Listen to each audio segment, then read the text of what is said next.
And we are live. G'day everyone, Mike Jeffrey here, and you are listening to My Creative Journey, episode number 21. To all you new listeners out there, hello, and thank you so much for taking the time to stop by here today. As I said, my name is Mike, and I'm a wedding photographer from Sydney, Australia. Each week on the show, I bring you guys along on the highs and lows of my own creative journey, and share all the knowledge that I've gained along the road to building my own freelance business. In this week's episode, I'm going to be giving you my thoughts on what it means to be only doing the work that you really want to do. In life, far too many of us are unhappy doing work that we don't particularly enjoy. So why don't we just create the life that we want, that only involves the things that we absolutely love? Today I want to talk about how that's easier said than done, and that sometimes doing the things that you love involves doing a lot of the things that you don't. But before I jump into that, let's talk about what has been going on for me this past week. And first off, I want to just start by confessing something. So today is actually Wednesday. So I normally record the podcast on a Tuesday, but this week I'm recording this episode on a Wednesday because I didn't get around to recording it yesterday. I just wasn't really in the mood. I don't think it was a scheduling thing. I think I had plenty of time to do it, but I just really didn't feel like it yesterday afternoon. I just wasn't in the headspace to be able to record an episode. So I thought, why not just record it tomorrow? There's no harm done by recording it a day later. And at the end of the day, I'm glad that I did because I feel much better about recording it today.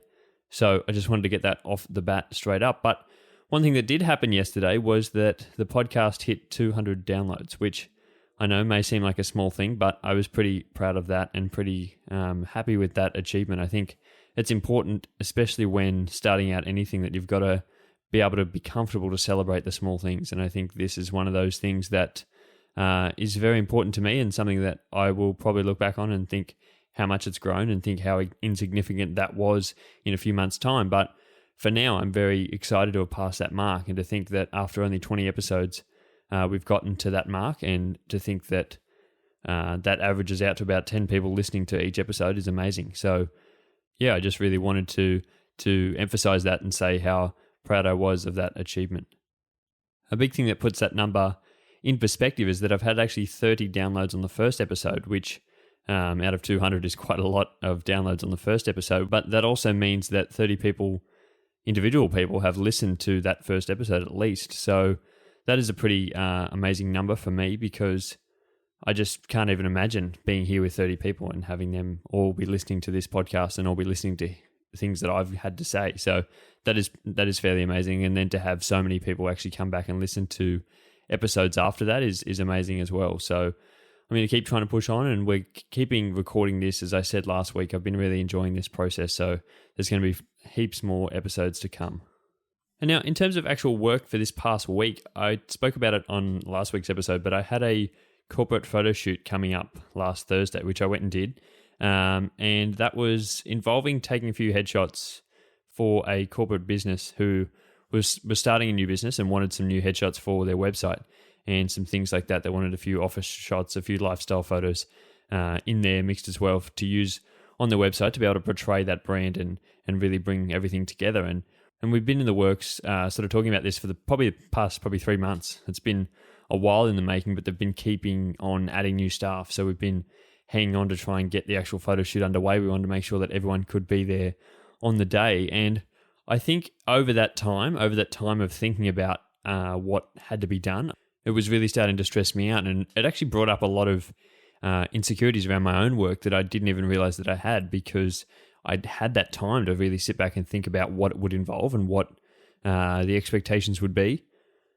I think for me, walking into a corporate shoot feels like the expectations are higher. It feels like the stakes almost are higher, even though they probably aren't as high as walking into a wedding, for example, where you can only take the photo one time and you've only got one shot to get, and you've only got one chance to get the photo. Whereas in this environment, if it didn't all work out, we could go back again tomorrow and I could say to them, all the photos didn't work out, let's go back and try again. But inherently, I think what comes with working with corporate clients is that higher expectation, that level that you think they are expecting more from you, that they are holding you to some high regard that you have to somehow now conform to.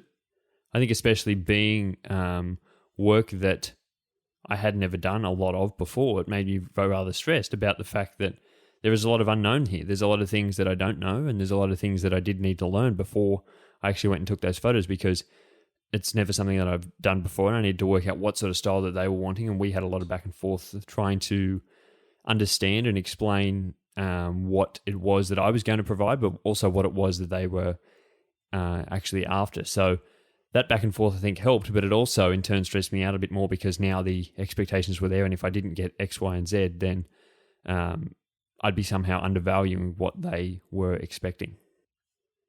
In the end, though, the photo shoot went really well, and I think that's always the way for me. I stress myself out too much about it, and then it ends up being that all the things that I was stressing about don't ever happen anyway, and it's a completely different thing that I wasn't even prepared for that ends up stressing me out on the day, or ends up being the thing that actually does go wrong. The one thing you don't plan for goes wrong. So that was, I suppose, a little bit of the situation that happened. It didn't really have anything overly go wrong, but there's also things that you're sort of learning on the job, and I think the things that I didn't prepare for are the things that then you will have to learn. Isn't a coincidence that those things happened, because the things that I had prepared, I didn't have to learn on the job because I'd already prepared for them. So some of the things I did have to learn, but overall it went really smoothly. And I think actually meeting with the clients as well and talking to them and actually seeing them and how they perform on the day and how they were interacting with me as a photographer on the day was really nice to de-escalate some of those fears that I had and some of those and some of that anxiety around taking the photos, because you could see that they were comfortable and they were happy with whatever I was going to provide. So that really gave a lot more confidence to me, but also allowed me to do the job that I really knew that I was able to do. And I think I really walked away from that shoot with, as I said, a lot more experience in a lot of different things, but I think it showed me that it's okay to go and do new work. I was so close, I think, in the beginning stages of conversations to actually turning this work down. It wasn't something that I actively really wanted to do, and it wasn't something that I ever planned to have to do, to be honest. I never thought I'd be going in and taking corporate headshots, but there was just something about it that I really said, well, let's actually have a go at this and let's see where it goes. And I'm so glad that I did, and I'm so glad that I didn't turn it down, because even though it might not be great work for the portfolio of me wanting to go and into wedding photography, I think in the long term it's going to have helped me and exposed me to new things, and even if it's not in photography related at all, I think exposed me to new things of interacting with other people, interacting with clients, talking to people, understanding what they want, trying to shoot towards a brief, trying to execute on something that people have. I think in this instance it was great because they're starting a new business, and so they had this idea in mind. That wasn't me walking in. They already had a set brief. This was a long-standing business for 50 plus years that always had their headshots done XYZ way. So I was able to use a bit of creative freedom, but also that allowed me to really direct and work out styles that would really work for them and execute on them. And it showed me in a different way that it wasn't so hard set, that I can actually come up with things on the go and I can come up with things ahead of time. So that, I think, is invaluable experience and one that I'm really glad that I did. And with that work out of the way, I just want to change gears a little bit now and talk about something that I've been thinking about a lot over the past week, but I think I've been thinking about a lot for the past year probably, and something that does come up for anyone, I think, in any sort of business, anyone who runs their own sort of business, anyone who works for themselves, anyone, especially in a creative industry where most people do work for themselves as freelancers. One of the things that does come up a lot, and I hear talked about a lot, is the anxiety or the stress around not knowing where your next paycheck is going to come from.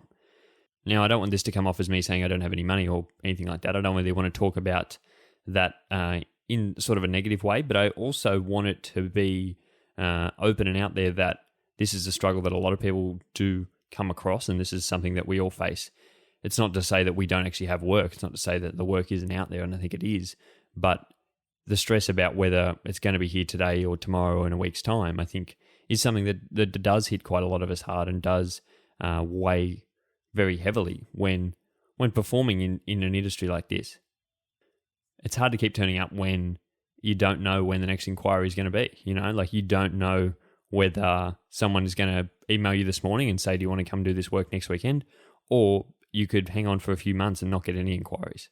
Obviously, there's work that goes into that, and there's things that you can do to try and get your work in front of as many people as you want to. But at the end of the day, that stress is still there. It doesn't matter whether you're working every single weekend. If you're booked out for the next 2 years, you can still stress about whether there's going to be work in the future, because that innate stress of thinking that one day the work is going to run out is always going to be there. So for me, I've been really coming across that a lot recently, and I think going into sort of a lull period now in the middle of winter, where not going to be a lot of work around the photography space because it's not a great time to go get photos done in the middle of winter. It's freezing cold outside. No one wants to go and have their photos done. So knowing where that line is of how hard do you push, how hard do you advertise at the moment when potentially not a lot of people are going to be out, not a lot of people are also out trying to get engaged either. So you're not going to be trying to target to new audiences because no one's really getting engaged in these months when it's probably not the best weather, no one's really on holidays, those sorts of things.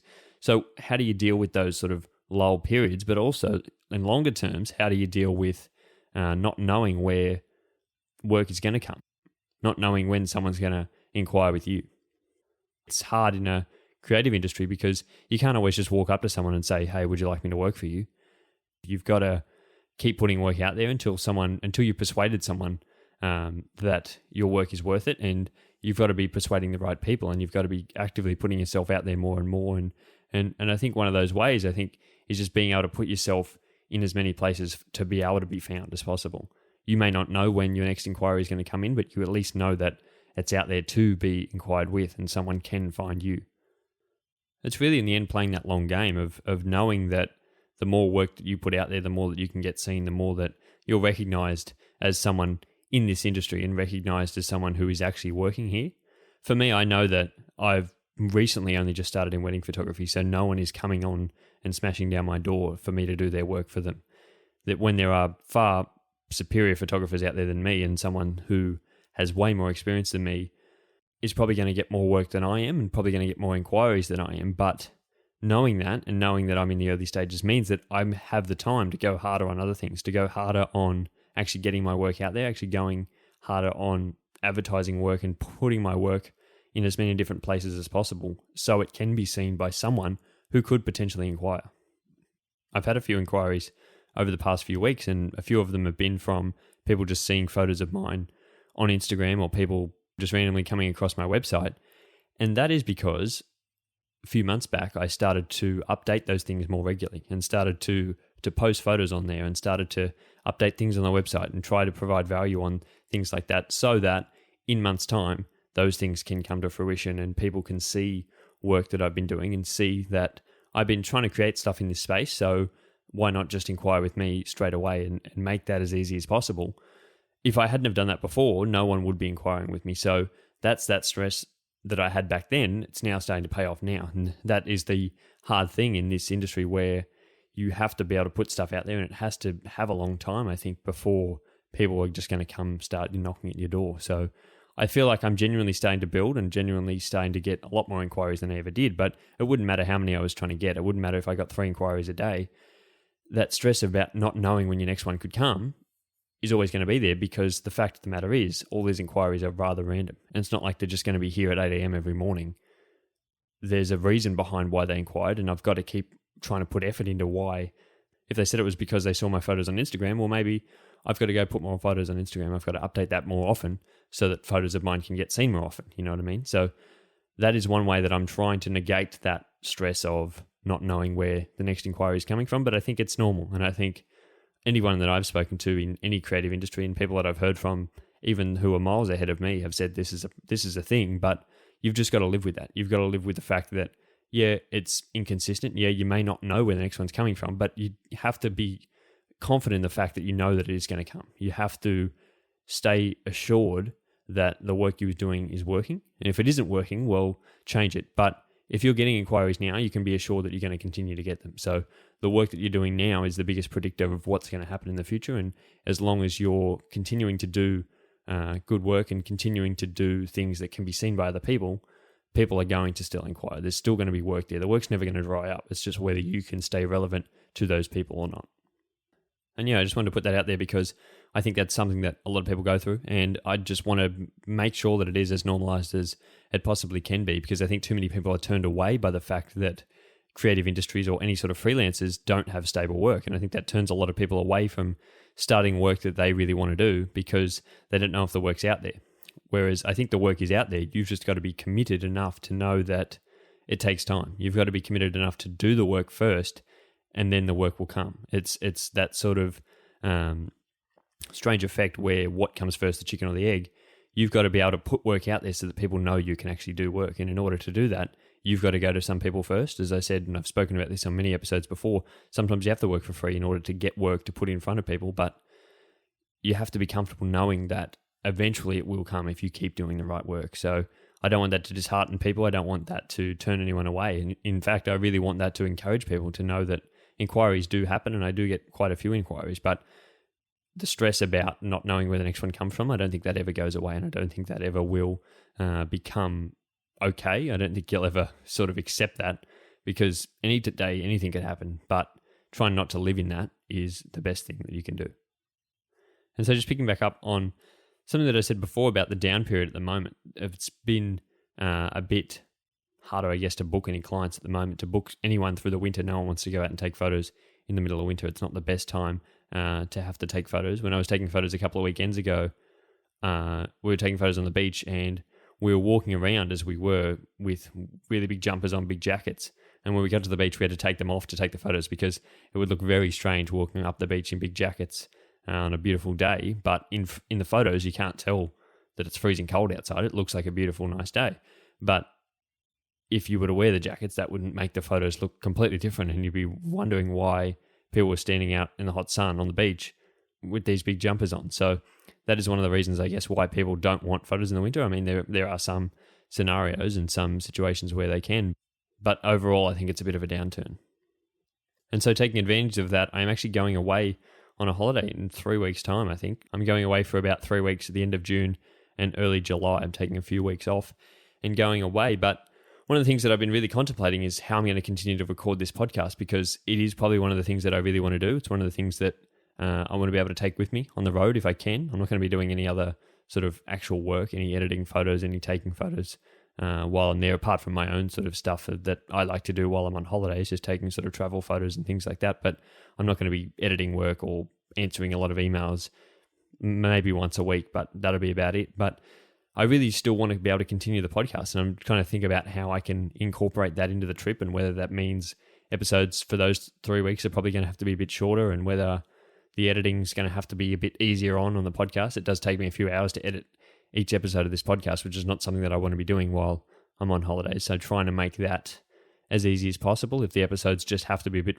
off the script a little bit, and sort of just talking about things, and I really want to talk about a few things while I'm away. I think there's a few things that I can touch on that are really relevant to actually taking breaks and taking time away, and I think I'm going to speak about that while I'm away. But yeah, that's been something that I've been thinking about. So do keep an ear out for those episodes that will be coming towards the end of June and early July, just to see how they go, because I'm interested to see how I can take this on the road. And it's something that I want to be able to continue to take, and something that I want to see how well it goes on the road, to see if it's something sustainable long term, regardless of whether I'm just here in the office at home, or if I have things on, whether I can take it with me. So that has been something I've been contemplating, but I think I'm going to try to continue it as much as I can. So I'd love to have you guys along here listening with me, and hopefully you can hear a little bit about my holiday as well. So now I want to jump into today's topic, which is about only doing the work that you really want to do.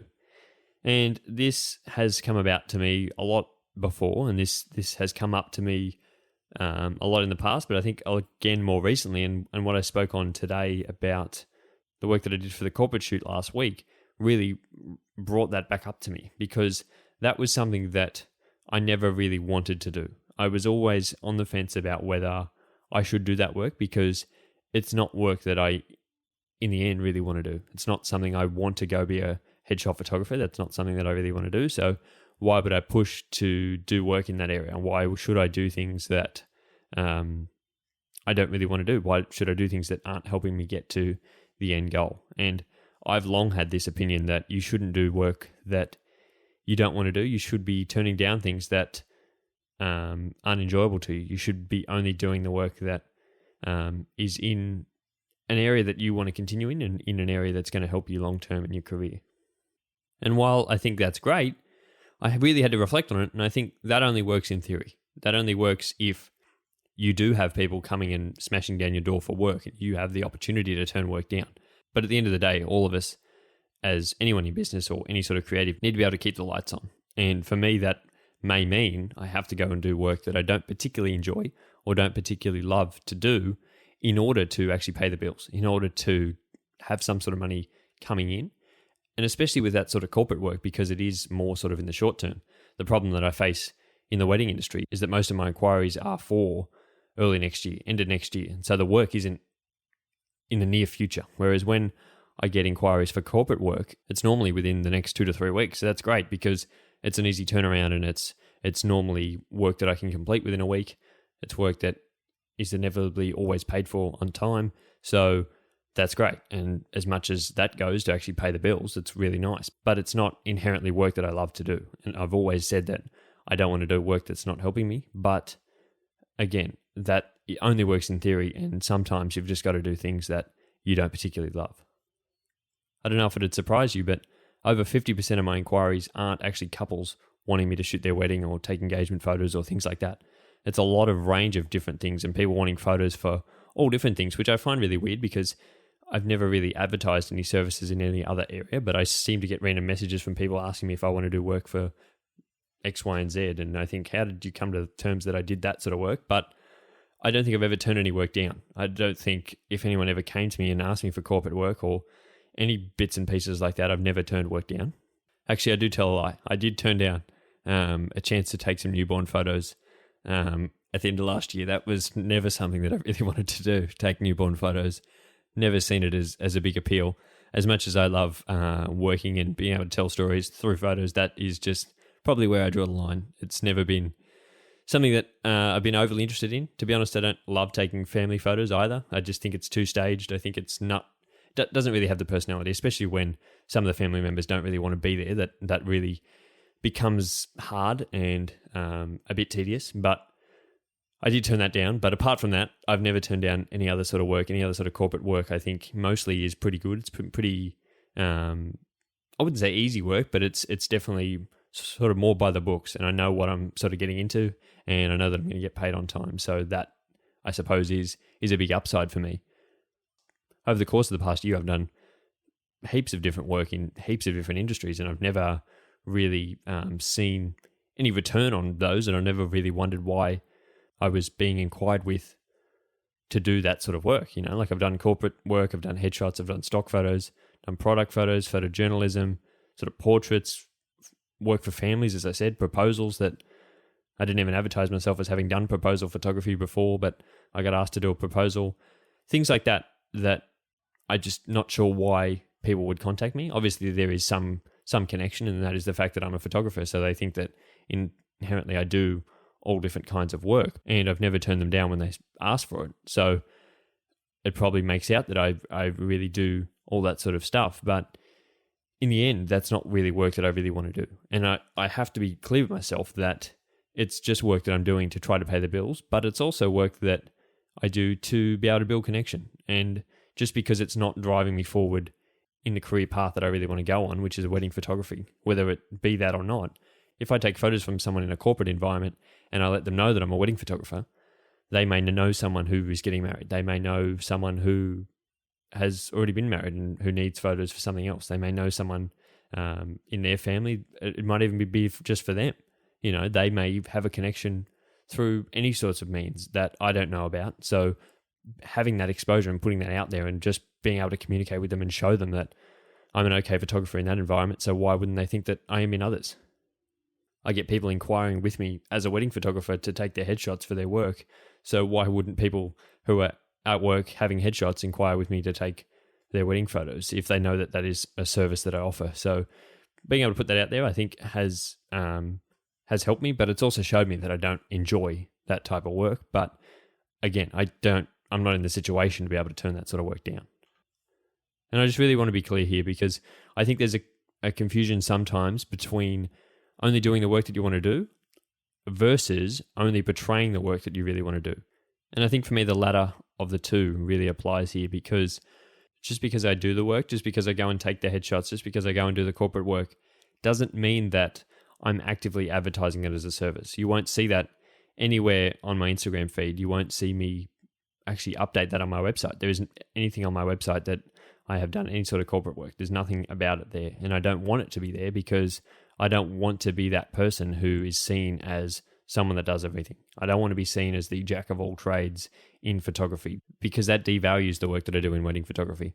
That devalues the other type of work because it's saying that I'm actively working in other industries where I'm not having all my energy in wedding photography, which is an unfortunate reality. But if you were going to inquire with someone and you could see that all their work was in wedding photography and all their work that they're trying to do has been in weddings versus someone who's done a few weddings and heaps of corporate shoots and heaps of other family photos and other things like that, are you really going to inquire with them versus someone who looks like they're a specialist wedding photographer?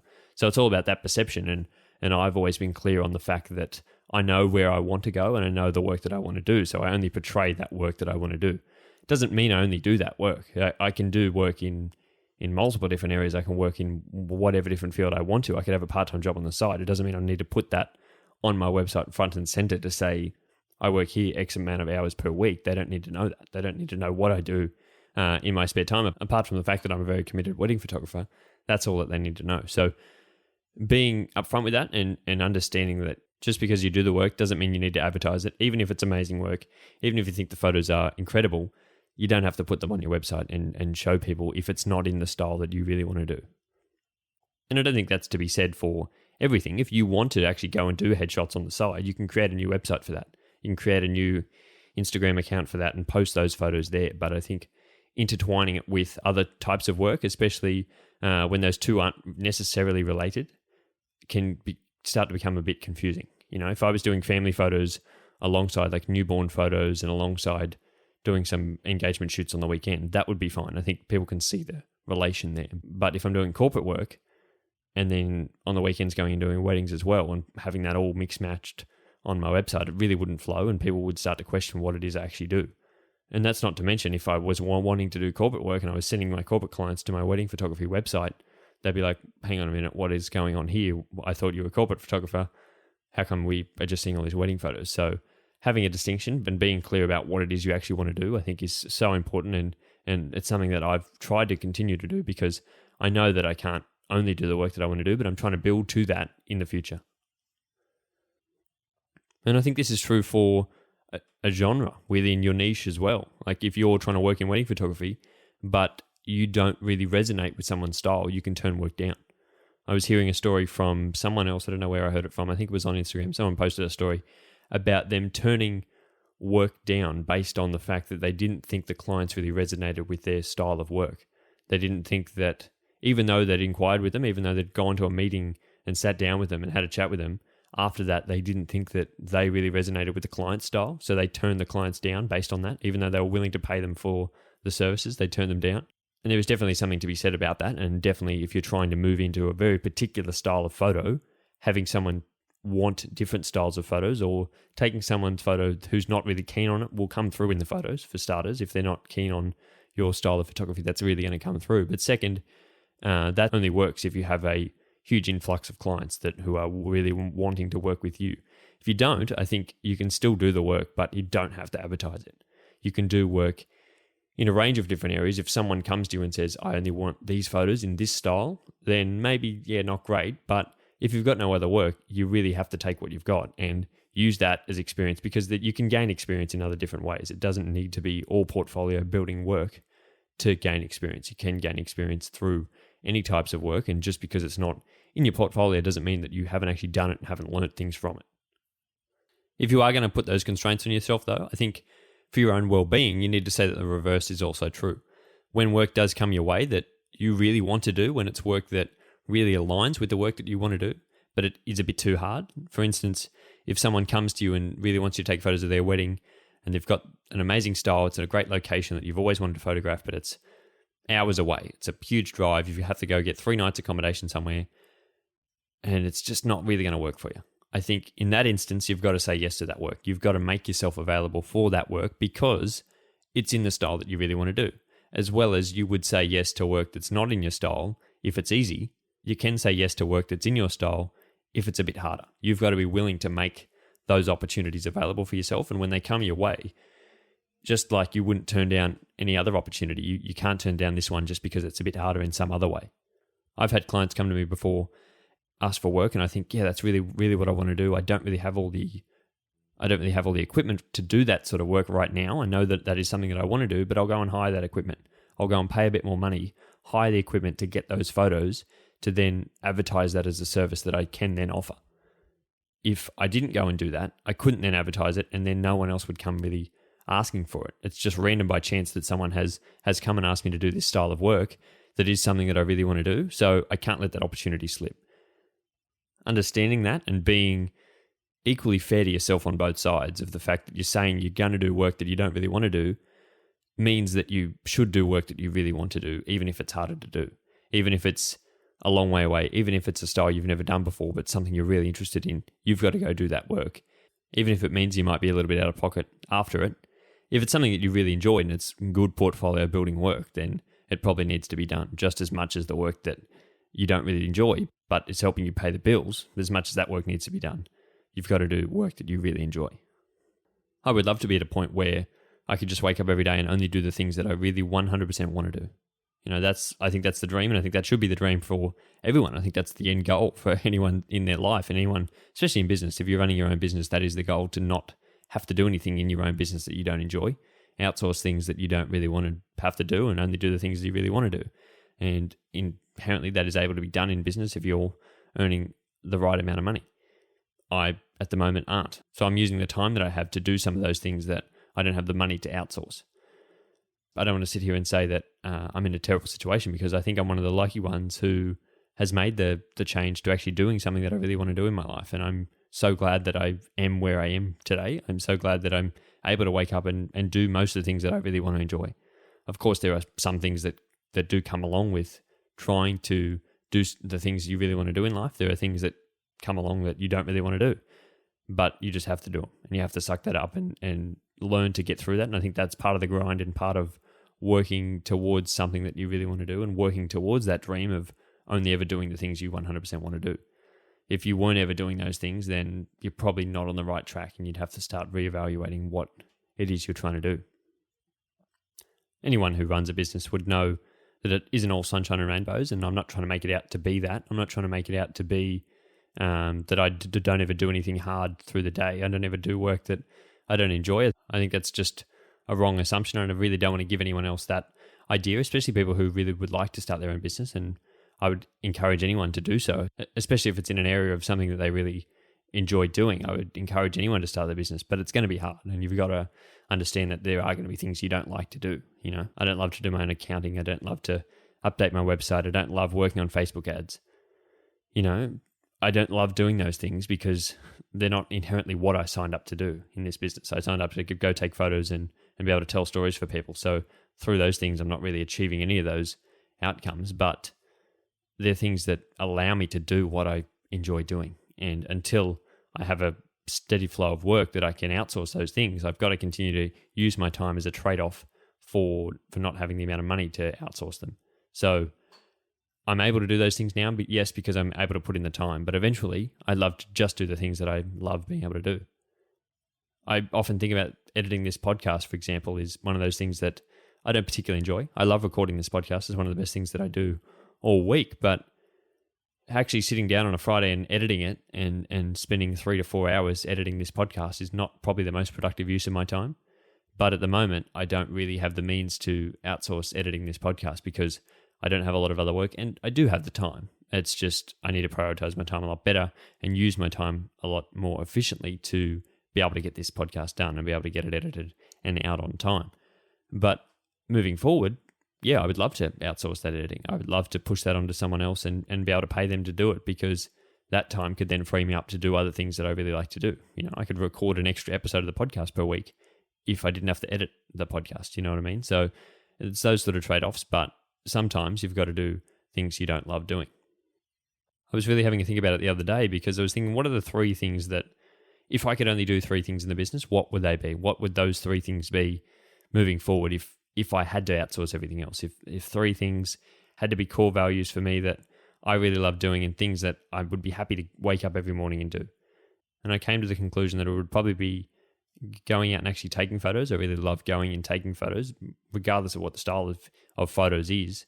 I love going and taking photos. But then coming in second to that is actually going and meeting new people and hearing their story. And I think that's where I try to combine those two things that I really love to do into my wedding photography. And that has been so amazing for me moving forward into that, because it allows me to tell more of a story than just going out and taking photos of random things on an afternoon. It allows me to tell more of a story than in the headshots that I did last week, because there's not a lot of story in that. There's not much creative freedom that comes with that to tell a story. So being able to intertwine those two of taking photos and actually meeting new people and hearing stories from people, I love the interaction that I'm able to have through wedding photography and actually meeting new clients. If I could go out and do that every weekend, I would, because I think that is just such a great thing, and being able to interact with other people and hearing their story, I think is so amazing, and I don't think I'll ever get bored of that. But the third thing was recording this podcast, and that's something that I've really enjoyed being able to do. I think it's one way that I can give back, and one way that other people have been really enjoying this podcast, and I've been really enjoying it as well. So that has been really, really gratifying for me, and really encouraging me to continue this, and something that I never thought I would love as much, but I would love to be able to work that into one of the things that I do, and have it be a part of my business, and have it be something that I continue to do moving forward. And so that just means that the rest of the things may have to get pushed onto other things that I don't love doing, and may have to become outsourced in order for me to go out and take more photos. If I could go out and take photos every day, of course I would, because that's what I signed up to do as a photographer. That's what I wanted to do. Be able to create art and be able to go and create art every day would be amazing. That doesn't mean that I love to come home and edit photos for hours on end. When after I shoot a wedding, I don't want to come home for 3 weeks and edit those photos. That's not something that I really ever signed up to do, because that gets a bit repetitive. But it's actually the style in actually taking the photos and directing and talking to people and going out and taking the photos. So understanding what the three things are that you really enjoy the most, and really narrowing down, helps to guide you forward in what you really want to do, and helps you to know what the path is, and helps you to know what it is you actually want to do, and the work that you should be doing in order to get there. Because this whole episode has been about only doing the work that you want to do. And if you don't know what it is you want to do, it's hard to know what the work is. I could say that if I really wanted to be a photographer, then yeah, I would have been fine to go out and do those headshots last week, because that entails photography. So if I just want to be a photographer, that's great. And that is work that I should be doing in order to pursue that art of photography. Maybe doing corporate headshots isn't the best way to go about that, because that's not going to really get me any exposure, any growth in the wedding photography industry by doing that sort of work. So reflecting on what it is you want to do and reflecting on where it is you want to go is super important. But in the end, be aware of the fact that in the beginning, you're going to have to do some work that you don't really enjoy. But just because you do the work doesn't mean you need to be advertising it, and doesn't mean you need to be showing it to the world. You can still do work that helps you pay the bills and helps actually keep your business afloat, so you can do the work that you really want to do. And that is where I'm going to leave today's episode, guys. I really hope you did enjoy this one and really gain a new perspective on really what it means to only do the work that you really want to do. Over the course of the past year, I've done a lot of work that I really didn't want to do, but I've also done a lot of work that I love being able to do, and I love waking up in the morning knowing that I get to do the work that I do. So all that work that I didn't want to do has really facilitated the work that I do want to do, and ultimately I'm working towards only doing the work that I want to do, but I know it's a long-term game, and I know that being able to put that work in now will result in the work being more of the stuff that I enjoy later on down the track. And I really hope if there are any of you out there really wanting to start something, or really wanting to expand yourself in an area of things you really want to do, just know that it's okay to do work that you don't enjoy, because inevitably I think the goal is to build up to not do that work, but it's okay to be able to use that to actually pay for the things that you do want to do, and actually keep the lights on when you're trying to be in business. And so yeah, don't be ashamed of doing work that you don't particularly want to do, because it is moving you in the right direction, even if it's not in the direction that you think you want to be going. If you did enjoy today's episode, guys, as I say every week, I would really appreciate it if you could share this episode around. Maybe share it on Instagram, throw it up on your stories and throw a link to it there, and throw it wherever you want to be able to put it. Send it to a friend and send it to someone who you think could also gain value from hearing some of these episodes. I've been blown away by how many people have been listening to these episodes, and it just continues to grow, and I'm under no illusion that that's not from you guys actually sharing these episodes around. So I really appreciate that. I actually had a message through the week from someone who found the podcast randomly on my Instagram page, who was scrolling through and actually found the podcast there and actually went and listened to it. And they actually sent me a message about it afterwards and said how much they appreciated me actually starting the podcast. They actually listened to the first episode, which is a weird one for me because I haven't listened to it in a long time, but they said that they really appreciated that I was able to put myself out there so much and really start, and it gave them so much inspiration to start their own. They've really been wanting to start their own podcast, so they're in the process of starting that now. And that was great to hear from someone else who was someone who I had no connection with, someone who had just found me randomly on Instagram. So if anyone else is out there and who is listening to this episode, I would love to hear from you guys. I always love hearing messages from new listeners to this podcast, and if you are gaining any value from that, I would love to hear from it, because it really helps me to continue, but helps me to guide me forward on the types of things that you guys are enjoying and the types of things that I can continue to provide value with. So if you are thinking about messaging me, please do, because I love hearing from everyone who listens to this podcast. But if not, that is okay as well. I love having everyone here listening along, and I hope you all have a great week, and I will talk to you all again next Monday. Bye.